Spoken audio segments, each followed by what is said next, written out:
Hi, everyone. Thank you for joining me today. We're excited to welcome you to our IBM Developer Livestream. In a few minutes, I'm thrilled that we'll be joined by a close friend of ours, Chelsea Clinton, to announce the top 3 Call for Code COVID-19 focused solutions. For those of you from that joined my Think conference session earlier today, you may already be familiar with Call for Code. But if you're just joining, I just want to give you a highlight of what the program is about. In 2018, IBM joined David Clark-Cause, the creator of Call for Code, as a founding partner. Our quest was simple, was to help solve some of the world's biggest issues through Call for Code by creating open source powered technology solutions at scale. To help, IBM opened up software built on Red Hat OpenShift, IBM Cloud, Watson, IBM Blockchain, and data from the Weather Company to the 24 million developers and data scientists in the world. Since we started our Call for Code journey, we've been humbled by the welcome. Over 300,000 developers and problem solvers have joined the call in over 160 nations that basically focused on building solutions that have an immediate and lasting impact on society. And I have to say, 2020, this year has been no different. We initially launched Call for Code in Geneva, and we focused it this year on climate change. But let's all face it, our world has drastically changed in a matter of months. So therefore, we expanded the Call for Code challenge to also include COVID-19 and put the call out to the developer community. I have to say, your response has been unbelievably inspiring. But we recognize that no one can solve the world's problems all alone. That's why in this program, we've joined forces with the Linux Foundation, the United Nations, IBM clients, partners, and global foundations worldwide. Notably, and most recently, we've teamed with Anthem, one of the largest health benefits companies in the United States, who is committed to jointly deploy one of our top solutions from this COVID challenge. And one of our closest partners, the Clinton Foundation, believes in technology and its potential for good. We're working specifically with the Clinton Global Initiative University, or CGIU, to empower youth to build more resilient communities. Therefore, the alignment of Call for Code and CGIU became a natural fit. And we're now together on university and college campuses worldwide. And there is perhaps no one more dedicated and passionate about this issue than Clinton Foundation Vice Chair, Chelsea Clinton. Chelsea, so thrilled that you're here with us to tell everyone a little bit more about how CGIU and IBM are working together to bring Call to Code to life. But first, given where we are, how are you doing? How's the family doing? And how has life been impacted for you? Well, Bob, just a tremendous amount of gratitude to you and everyone at IBM for our partnership with CGI University and for all that you're doing to help bring us together virtually in this moment. We are incredibly grateful for our safety and our health, and so grateful to all of the frontline healthcare workers and first responders in our family, and really here across New York and across the country and around the world. And so thankful to the developer community that you galvanized to help us find solutions to kind of honor the work of our first responders and our kind of frontline healthcare workers and help protect people and save lives along the way and move us forward. So we're just so thankful to be in partnership and to be in this conversation with you today. Great, and you were the first really to lean in when we said we were going to focus the program on COVID-19. You sort of jumped right in and said, "I want to learn about these solutions and I want to embrace them." So I'd love you just to sort of talk a little bit about CGIU, what you guys are focused on, and sort of how Call for Code and how we came together fits around the program, and then we'll talk about the winning solutions. So, Bob, as you know, CGI University is an ongoing, really kind of robust platform for college and university change makers to come together, kind of learn together, and also really learn from leaders in technology and civil society and in government to think about how to translate kind of what they want to do on their campuses into real action plans to help expand what they're already doing into something that is more sustainable, to help kind of build the change they want to see in their own communities and really around the world. And we're so grateful for the partnership that we've had kind of with IBM the last couple of years to help our students who want to do that kind of through app development and technology to have access to kind of think with you, imagine with you, and create with you. And while I wish we could have been together at Right. of Edinburgh for our 12th CGIU, we're so thankful that we were able to do that virtually. And I wish we could be together now, but are thankful to kind of be in this space to talk about some of the exciting solutions. No, and together we've had over 3,000 students already sort of come together around solutions from the joint programs that we run. So we're really inspiring, I think, a whole nother generation about how we can use technology to solve problems globally, especially in open source. But as we know, this is just the beginning. Submissions for 2020 Call for Code, including our special university edition, our partnership, will remain open through July. But given the crisis and the pandemic, we thought it was worthwhile to have a sort of an interim check on getting ideas out and then bringing them to life. So why don't you sort of announce the winning solutions Great. and what came out? So very exciting. It is so exciting. And I just think, Bob, as we were talking about earlier, we really do need reasons for optimism right now. And these are just kind of three extraordinary reasons to be optimistic about kind of our resilience and what we can prove to be possible, while still kind of recognizing the deep and painful challenges that we're in. So solution one, which I'm really excited about, is the Are You Well app, which is created by a team from Altran in India. This is designed to be a comprehensive medical assistance system that can and will reduce the stress on kind of overtaxed medical workers. It's a mobile app that will help individuals evaluate their symptoms, and it's aided by IBM Watson Assistant. The solution will leverage a global dashboard that assigns cases a high, medium, or low level of risk based on thresholds designed, developed by healthcare providers. And then it will connect the people who are using the dashboard with medical professionals who can use the data to prioritize cases and offer care in a safer and more efficient and effective manner.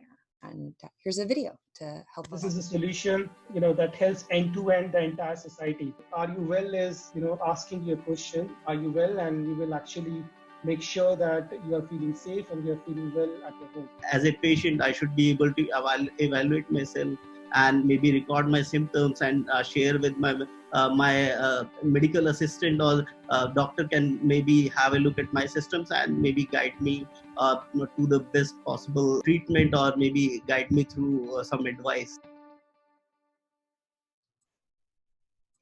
And next, we have Kovat Impact. This solution was created by a global team that came together at the University of British Columbia with members from Canada, Bangladesh, Kazakhstan, and Mexico. The application aims to reduce the financial impact of COVID-19 on small businesses. It's a predictive assessment tool created with IBM Watson Tone Analyzer that forecasts businesses' financial risk levels.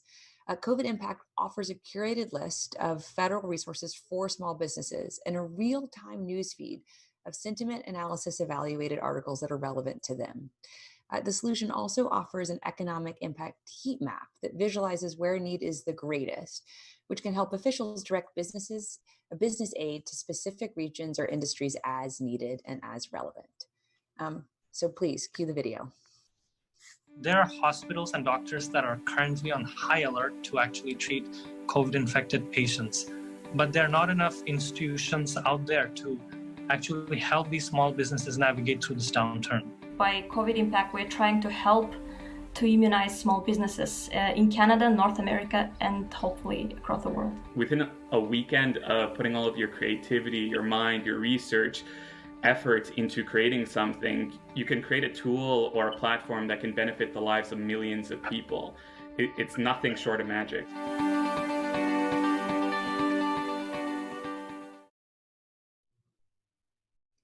So it's just all so remarkable. And Bob, are you ready to announce the third innovation? Yes, yes. And, I mean, all of these threes are just all over the map, right? I mean, we had a big developer team in the last winning opportunity, but the last and not least is something called SafeQ. And this was created by a single developer based in Los Angeles.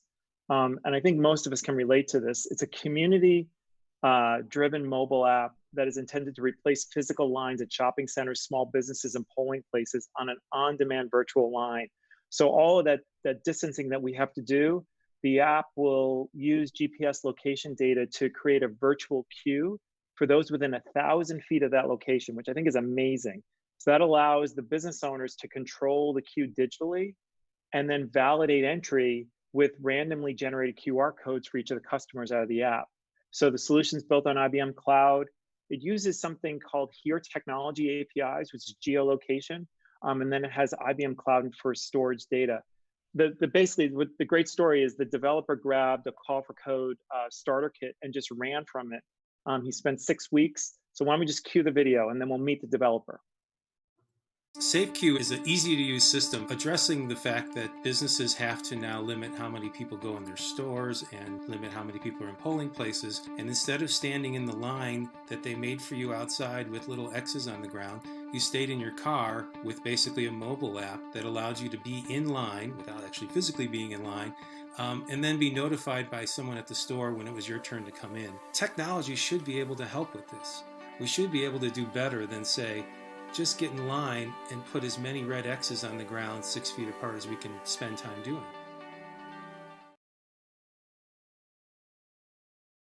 Okay, so as I promised you, that developer that created SafeQ is Dave Chura, who is here with us now. Dave, thank you so much for joining us and answering the call, and for your incredibly relatable, very helpful solution.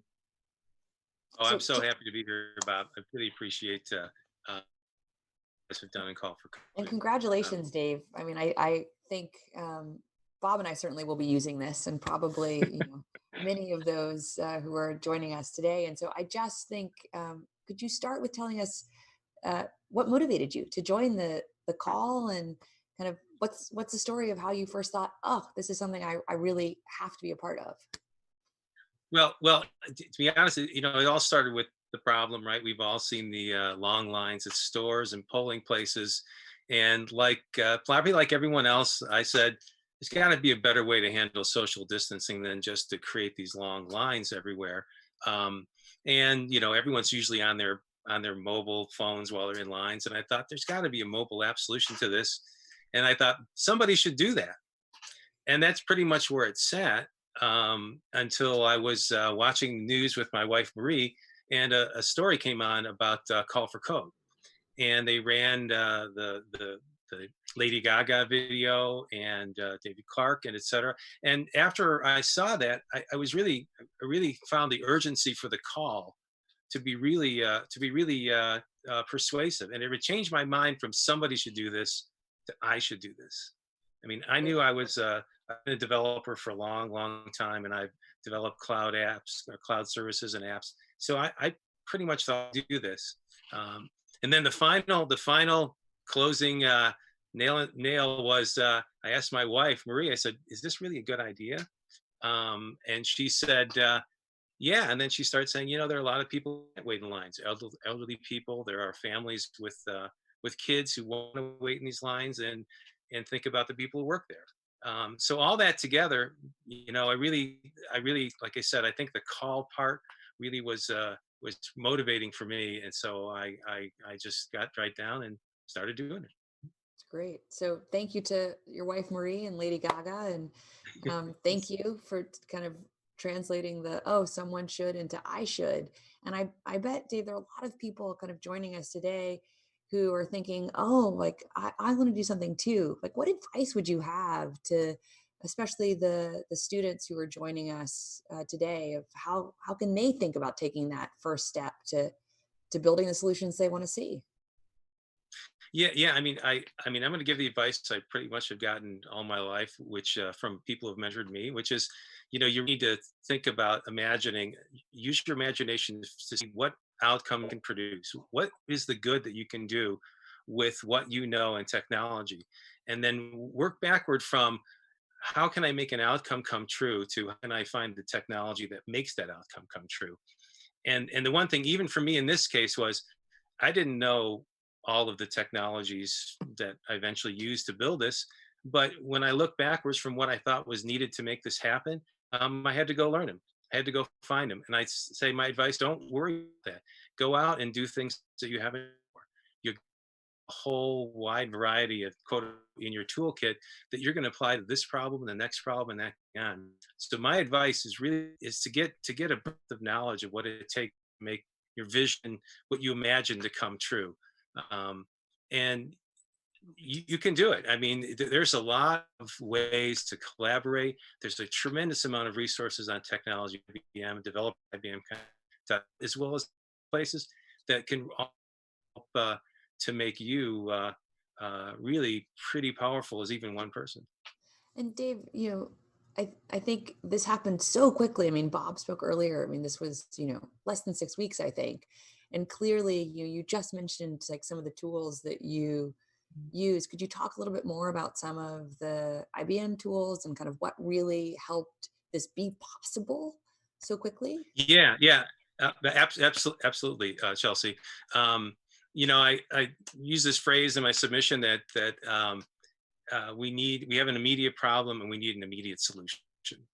And so from that, it meant that I had to rely on having a lot of technology, a lot of help from places to make it quickly, because making it quickly was critical, at least in my thinking, and I think in the code, to have an impact. And so with that, I think Bob mentioned it. The first thing I did is I went to one of the starter kits. I think they're well put together, and I generally have a lot of experience, so I pretty much knew what technology types I would need. But the starter kits really helped me, they helped guide me through IBM's technologies and what I could do there. And really, that was the real accelerant that got it going. I was on the air very quickly with something, and then it really just came down to now, getting over this sort of technology barrier, and then working with trying to make my app and my vision come true. And I honestly spent most time on this app and not as much time on trying to work with the tools, because they work very, very well.